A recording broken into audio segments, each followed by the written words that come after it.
Hello बच्चों, क्या हाल चाल, कैसे हैं आप लोग? अच्छे हैं तो अच्छे रहिए और पढ़ते रहिए। आइए स्टार्ट करते हैं। आज का हमारा सब्जेक्ट है कॉर्पोरेट अकाउंटिंग। कॉर्पोरेट अकाउंटिंग का एमसीक्यू क्वेश्चन आपके सामने है, लेकिन उससे पहले चाहेंगे कि जो भी हमारे चैनल पर नया है चैनल को जरूर सब्सक्राइब करके बेल आइकन पर ऑल के सेट कर दें और वीडियो अच्छा लगे तो अपने फ्रेंडों में अधिक से अधिक शेयर करें, क्योंकि एग्जाम का डेट आ गया है। अब एकदम तैयार हो जाइए, कॉपी कलम पेन निकालिए और तुरंत लिखना स्टार्ट कर दीजिए। आइए, आज का वीडियो हमारा कॉर्पोरेट अकाउंटिंग है आप लोग के लिए, क्योंकि आप लोग इसी तरह उत्साह बनाएंगे तो मैं भी कंटिन्यू आपके लिए वीडियो खोज खोज कर लाऊंगा, क्वेश्चन आपके सामने लाऊंगा। तो आइए स्टार्ट करते हैं। तो कॉर्पोरेट अकाउंटिंग का 2 लेक्चर पहले जा चुका है, तीसरा लेक्चर है, अर्थात 25-25 क्वेश्चनों का ये सीरीज है। 25 क्वेश्चन हो गया था, तो 50 क्वेश्चन हो गए थे। अब 51 से आपका शुरू हो रहा। 51 क्वेश्चन कह रहा है कि आर्थिक चिट्ठा संपत्ति व दायित्व की स्थिति दिखाता है। आर्थिक चिट्ठा अर्थात बैलेंस शीट एसेट्स और लायबिलिटीज की क्या स्थिति दिखाता है? तो वह पूरे एक वर्ष की स्थिति को दिखाता है, अर्थात पूरे एक साल में जो कुछ हुआ रहता है उसकी स्टेटस को वह बताता है।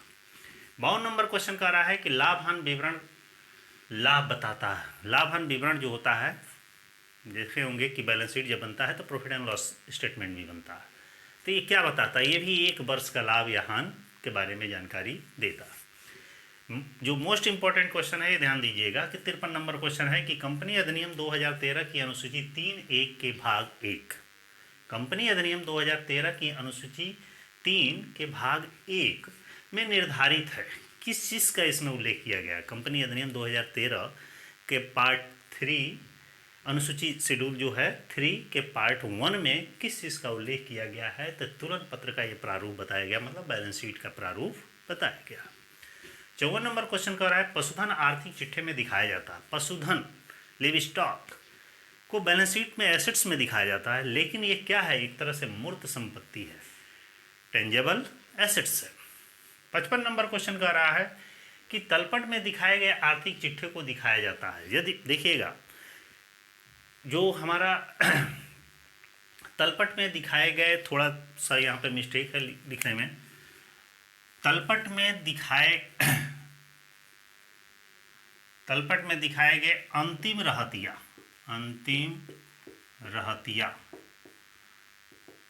तलपट में दिखाए गए अंतिम रहतिये को दिखाया जाता है। देखिएगा, यदि ट्रायल बैलेंस में हमारा क्लोजिंग स्टॉक दिया गया है, तो जानते ही हैं कि ट्रायल बैलेंस का रूल क्या है। ट्रायल बैलेंस में कोई भी चीज़, कोई भी मदे दी गई रहती है तो उसका लेखा एक जगह किया जाता है, और वही नीचे एडजस्टमेंट में दिया रहता है तो उसकी एंट्री 2 जगह की जाती है। तो यहाँ ट्रायल बैलेंस में क्लोजिंग स्टॉक दिया गया है तो उसका लेखा हम कहाँ करेंगे? बैलेंस शीट के एसेट्स पक्ष में किया जाता है। लेकिन वहीं पर क्लोजिंग स्टॉक आपका एडजस्टमेंट में दिया रहता है तो ट्रेडिंग के क्रेडिट में दिखाया जाता है, सेल के जस्ट नीचे, और बैलेंस शीट के एसेट्स पक्ष में दिखाया जाता है। 56 नंबर क्वेश्चन कह रहा है कि ख्याति का सर्वाधिक मूल्य होता है। देखे होंगे ख्याति के कई स्वभाव, कुत्ता के स्वभाव, बिल्ली के स्वभाव, चूहे के स्वभाव की। तो सबसे ज़्यादा वैल्यू किस ख्याति की होती है? तो बिल्ली के स्वभाव की ख्याति होती है, क्योंकि बिल्ली स्वामी भक्त नहीं होता है। बिल्ली का मतलब है उसकी जगह की कीमत होती है। कुत्ता स्वामी भक्त होता है, अर्थात मालिक जिधर जिधर जाता है कुत्ता उधर उधर जाता है, अर्थात वहाँ पे जो गुडविल है मालिक की है, न कि उस ज़मीन की है, उस जगह की है, ना उस स्थान की। तो यहाँ बिल्ली के स्वभाव की ख्याति की वैल्यू सबसे ज़्यादा होती है। 58 नंबर क्वेश्चन कह रहा है कि ख्याति को दिखाया जाता है। कहाँ दिखाया जाता है? सॉरी, 57 नंबर एक पहला क्वेश्चन है कि ख्याति है क्या है? एक इनटेंजेबल्स एसेट्स है, अमूर्त संपत्ति है। एक और 58 नंबर क्वेश्चन ख्याति पे है कि ख्याति को दिखाया जाता है। कहाँ दिखाया जाता है? बैलेंस शीट की में दिखाया जाता है। और किस शीर्षक में दिखाया जाता है? फिक्स एसेट शीर्षक में दिखाया जाता है। 59 नंबर क्वेश्चन कर रहा है ख्याति मूल्यांकन की विधि है। ख्याति मूल्यांकन की कौन कौन सी विधि है? जानते ही हैं, मुख्य 4 विधियाँ हैं। होने के तो 1-2 विधि और भी है, लेकिन मुख्य 4 विधियाँ हैं। कौन कौन? औसत लाभ विधि या औसत मूल्यांकन विधि भी कह सकते हैं, अधिलाभ विधि, पूंजीकरण विधि और वार्षिकी विधि। ये 4 मुख्य विधियाँ गुडविल का वैल्यूएशन की हैं। 60 नंबर क्वेश्चन कि अंशों के मूल्यांकन की विधि है। अंशों का से जिस तरह ख्याति का मूल्यांकन किया जाता है उसी तरह अंशों का भी मूल्यांकन किया जाता है। तो अंश मूल्यांकन की 3 विधियाँ। 61 नंबर क्वेश्चन कह रहा है अंशों का आंतरिक मूल्य निर्धारित होता है। अंशों का आंतरिक मूल्य कब निर्धारित होता है, किस पर निर्धारित होता है? तो शुद्ध संपत्ति विधि के द्वारा अंशों का आंतरिक मूल्य निर्धारित किया जाता है। 62 नंबर क्वेश्चन का रहा है कि अंशों का मूल्यांकन अनिवार्य है।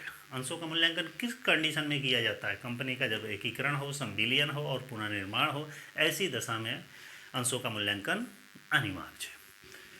63 नंबर क्वेश्चन का रहा है कि अंशों का आंतरिक मूल्य ज्ञात किया जाता है। अंशों का आंतरिक मूल्य किस मूल्य पर ज्ञात किया जाता है? शुद्ध संपत्ति के आधार पर किया जाता है। 64 नंबर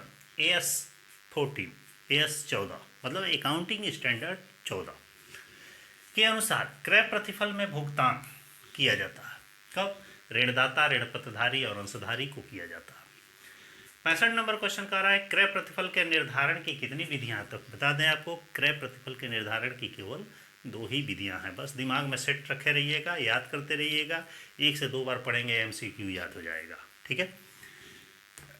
अगला है 66, क्रय प्रतिफल से क्या तात्पर्य है? क्रेता को देय राशि। क्रय प्रतिफल से तात्पर्य का मतलब होता है क्रेता को जो देय राशि होती है उसी को क्रय प्रतिफल कहा जाता है। 67 नंबर क्वेश्चन का रहा है कि पूंजी कमी खाते का शेष हस्तांतरित किया जाता है। जब पूंजी कमी खाते का शेष होता है, ठीक ना, कैपिटल डिफिशिएंसी अकाउंट का शेष होता है, वो कैपिटल रिजर्व अकाउंट में ट्रांसफर किया जाता है, हस्तांतरित किया जाता है।